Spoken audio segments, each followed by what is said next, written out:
La venue de la sénatrice Nefertiti Ngoudianza dans la terre de ses ancêtres a eu double connotation, hormis le contexte du deuil que traverse la province en rapport avec la disparition du feu député provincial Didier Nkongo, l'élu de Tchela. L'hôte du gouverneur Grace Bilolo a d'abord présenté ses civilités à l'autorité avant de témoigner sur la personne de l'illustre disparu au sortir de l'audience lui accordée mardi 1er avril. La visite se passe dans une circonstance assez particulière parce que nous sommes en train de pleurer un de nôtres, le député provincial Didier Nkongo qui nous a quittés. C'est un monsieur qui avait une attitude assez atypique. Je l'ai connu lors des élections sénatoriales de 2019 et c'est depuis que nous avons tissé une relation très particulière.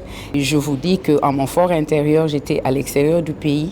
Quand j'ai appris son décès, alors que j'avais parlé avec lui il y a 2 jours, j'étais vraiment estomaquée.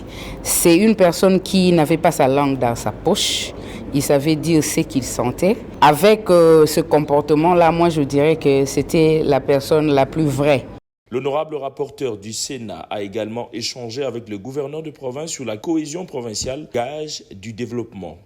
La cohésion provinciale, elle doit être là. Si nous avons eu à soutenir les institutions en place pour qu'ils puissent travailler dans l'intérêt de la province, nous avons autant ce devoir de pouvoir les soutenir pour qu'ils puissent bien faire leur travail.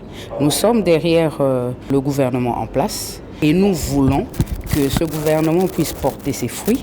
Nous sommes derrière Excellence Grace Bilolo, le gouverneur élu, et nous efforçons qu'il puisse doubler son mandat.